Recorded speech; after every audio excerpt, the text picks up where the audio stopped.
그 뒤에 예수께서 디베랴 바다에서 다시 제자들에게 자기를 나타내셨는데 그가 나타나신 경위는 이러하다. 시몬 베드로와 쌍둥이라고 불리는 도마와 갈릴리 가나 사람 나다나엘과 세베대의 아들들과 제자들 가운데서 다른 두 사람이 한자리에 있었다. 시몬 베드로가 그들에게 말하기를 나는 고기를 잡으러 가겠소 하니 그들이 우리도 함께 가겠소 하고 말하였다. 그들은 나가서 배를 탔다. 그러나 그날 밤에는 고기를 한 마리도 잡지 못하였다. 이미 동틀 무렵이 되었다. 그때 예수께서 바닷가에 들어서셨으나 제자들은 그가 예수이신 줄을 알지 못하였다. 그때 예수께서 제자들에게 물으셨다. 얘들아, 무얼 좀 잡았느냐? 그들이 대답하였다. 못 잡았습니다. 예수께서 그들에게 말씀하셨다. 그물을 배 오른쪽에 던져라. 그리하면 잡을 것이다. 제자들이 그물을 던지니 고기가 너무 많이 걸려서 그물을 끌어올릴 수가 없었다. 예수가 사랑하시는 제자가 베드로에게 저분은 주님이시다 하고 말하였다. 시몬 베드로는 주님이시라는 말을 듣고서 벗었던 몸에다가 겉옷을 두르고 바다로 뛰어내렸다. 그러나 나머지 제자들은 작은 배를 탄 채로 고기가 든 그물을 끌면서 해안으로 나왔다. 그들은 육지가 백자 남짓밖에 떨어지지 않은 곳에 들어가서 고기를 잡고 있었던 것이다. 그들이 땅에 올라와서 보니 숯불을 피워놓았는데 그 위에 생선이 놓여있고 빵도 있었다. 예수께서 제자들에게 말씀하셨다. 너희가 지금 잡은 생선을 조금 가져오너라. 시몬 베드로가 배에 올라가서 그물을 땅으로 끌어내렸다. 그물 안에는 큰 고기가 153마리나 들어있었다. 고기가 그렇게 많았으나 그물이 찢어지지 않았다. 예수께서 그들에게 말씀하셨다. 와서 아침을 먹어라. 제자들 가운데서 아무도 감히 선생님은 누구십니까? 하고 묻는 사람이 없었다. 그가 주님이신 것을 알았기 때문이다. 예수께서 가까이 오셔서 빵을 집어서 그들에게 주시고 이와 같이 생선도 주셨다. 예수께서 죽은 사람들 가운데서 살아나신 뒤에 제자들에게 자기를 나타내신 것은 이번이 세 번째였다. 할렐루야, 참 좋은 아침입니다. 오늘 하루도 하나님의 말씀 안에서 승리하는 우리 모두가 되기를 기도합니다. 부활하신 그날 저녁에 도마를 제외한 제자들에게 나타나셨던 주님은 그들에게 평안을 주시고 성령을 불어넣어 주심으로 제자들에게 부활한 자신을 보여주셨습니다. 그리고 그 일이 있고 여드레 후에 도마를 포함한 제자들에게 나타나셔서 도마의 의심을 해소시켜 주시고 믿음의 확신을 주셨습니다. 그리고 오늘 본문 가운데 주님은 일상 가운데로 돌아간 길 잃은 제자들을 찾아가셔서 그들의 실제적인 필요를 채우심으로 그들이 다시 돌아가야 할 자리로 그들을 부르셨습니다. 오늘 우리는 한결같은 사랑을 힘입어라는 제목으로 예수님께서 부활하신 뒤 제자들에게 세 번째로 자신을 나타내신 장면을 함께 살펴보려 합니다. 오늘 말씀을 통해서 우리가 있어야 할 자리가 회복되는 은혜가 우리 모두에게 넘치기를 간절히 기도합니다. 오늘 본문에서 우리는 예수님을 만나기 전과 같은 모습으로 그물을 던져 고기를 잡는 베드로와 제자들을 만나볼 수 있습니다. 여러분, 이들은 왜 우리가 갈릴리 호수라고도 부르는 디베랴 바다에서 고기를 잡고 있었던 것일까요? 예수님이 부활하신 것을 몰랐을까요? 그러기에는 불과 우리가 성경 한 장만 넘겨보면 이들이 얼마 전에 예수님의 부활을 직접 확인했다는 사실을 확인할 수 있습니다. 그렇기에 그들이 예수님의 부활을 몰랐다는 것은 말이 되지 않습니다. 그렇다면 이들이 예수님의 부활에도 불구하고 로마가 무너지지 않았으니까 이번에야말로 예수님을 믿고 따르면 안 된다. 지금까지 내가 예수를 믿었던 것이 잘못했던 것이다. 라면서 철저하게 후회하고 믿음을 저버렸기 때문일까요?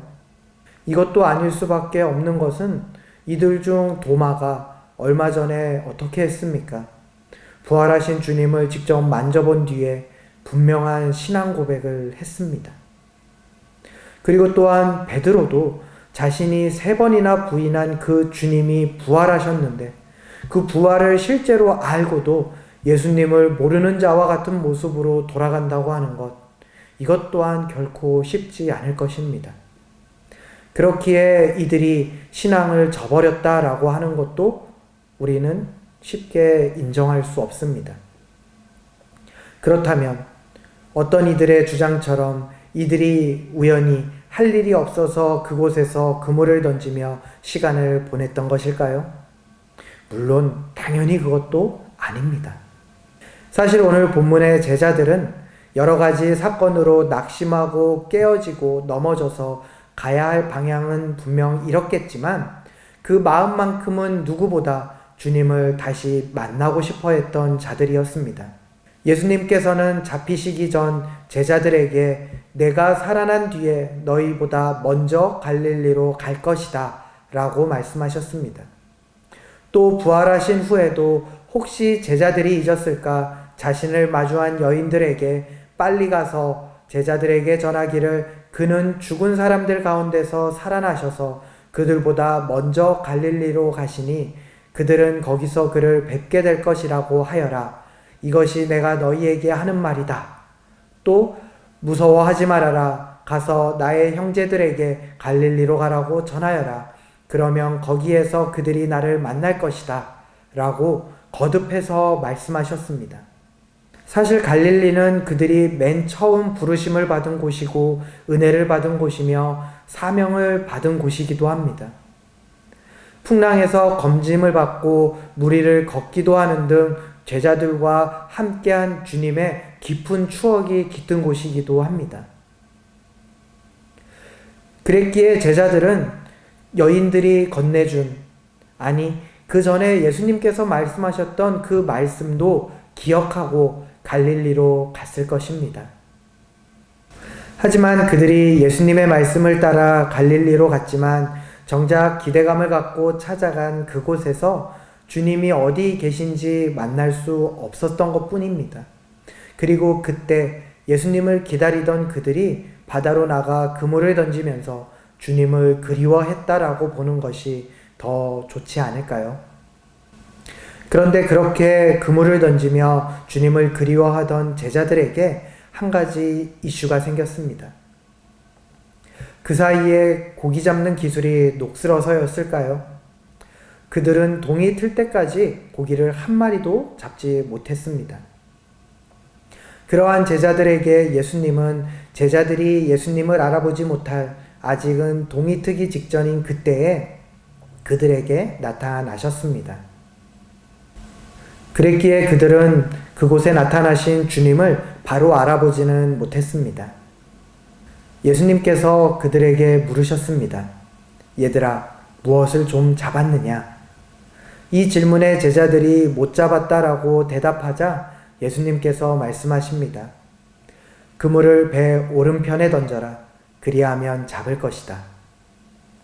이 말을 따라 그물을 던지자 그물을 끌어올리기 힘들 만큼 물고기가 잡혔습니다. 이제서야 요한은 그들에게 말씀하신 분이 예수님이라는 것을 깨달았습니다.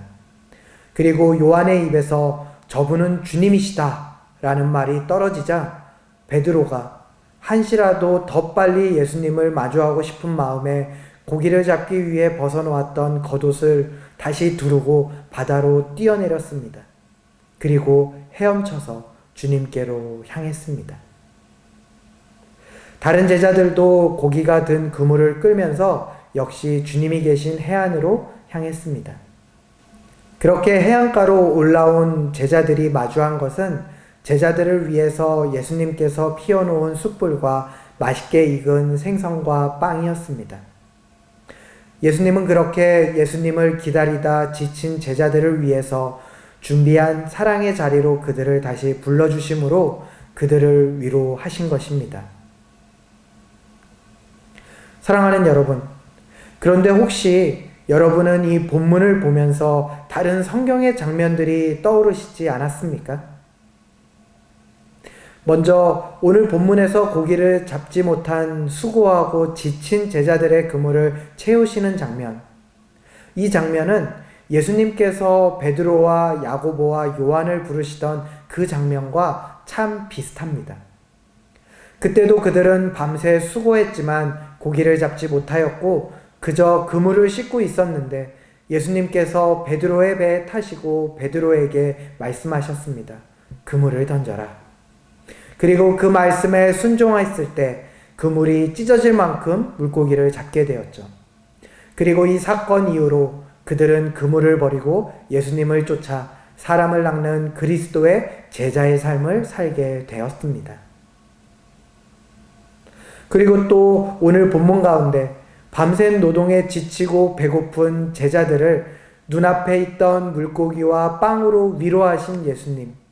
이 장면은 어떻습니까? 예수님의 말씀을 듣고 있던 사람들을 예수님께서 물고기 2마리와 빵 5개로 먹이시던, 그렇게 풍성하게 위로하시던 오병이어의 놀라운 사건, 그 사건들이 떠오르시지 않습니까? 물고기 2마리와 빵 5개, 이것은 하나님이 그들을 위로하시고 예수 그리스도가 하나님의 아들임을 보이시던 놀라운 사건의 도구들이었습니다. 그렇기에 제자들은 그들 앞에 펼쳐진 장면과 그들 앞에 서 있는 분의 말씀을 통해서 그분이 분명하게 부활하신 그들의 주님이심을 다시 한번 확인하고 그 가운데 큰 사랑의 위로를 얻었을 것입니다. 그리고 더 나아가 그들은 주님이 함께 하실 때 가득 채워지는 그물과 물고기와 빵을 보면서 자신들의 능력의 원천이자 사명의 근원이 되신 분이 부활하신 그리스도이심을 다시 한번 확인할 수 있었을 것입니다. 그렇게 주님께서는 오늘 방황과 넘어짐 가운데 잠깐 길을 잃었던 제자들에게 처음 그들을 제자로 부르시던 모습 그대로 다시 그들에게 돌아오셔서 그들의 지친 몸과 마음을 회복시키시고 그들과 함께 하셨던 일들을 떠올리게 하심으로 그들이 다시 주 안에서 삶의 방향과 사명을 회복하게 하셨던 것입니다. 사랑하는 사랑 믿는 교회 가족 여러분, 여러분의 갈릴리는 어디입니까? 주님께서는 처음과 동일한 사랑으로 우리를 우리의 갈릴리로 부르고 계십니다. 지금의 상황을 뛰어넘어 마음을 열고 다시 주님을 경험했던 기도와 예배, 섬김의 자리로 나오는 우리가 되기를 바랍니다. 그리하면 그곳에서 주님은 처음 우리를 부르셨던 그때와 동일한 사랑으로 우리가 처음 주님께 받았던 은혜와 사명을 회복할 수 있게 도우실 것입니다. 혹시 지금 우리가 베드로와 제자들과 같이 주님을 경험했고 뜨거웠던 기억도 여전히 남아있음에도 여러 가지 낙심되는 일들과 상처로 인해서 우리가 있어야 할 예배와 기도, 사역의 자리에 다시 나아가기를 주춤하고 있는 상태에 있습니까? 그렇다면 오늘 말씀을 힘입어 그리고 변함없는 그리스도의 사랑을 힘입어 다시 한번 일어나는 은혜가 있기를 이 시간 간절히 바랍니다. 일부 주석가들은 요한복음은 20장으로 그 스토리가 완성되기에 오늘 본문을 포함한 21장을 부록과도 같은 장이라 말하기도 합니다.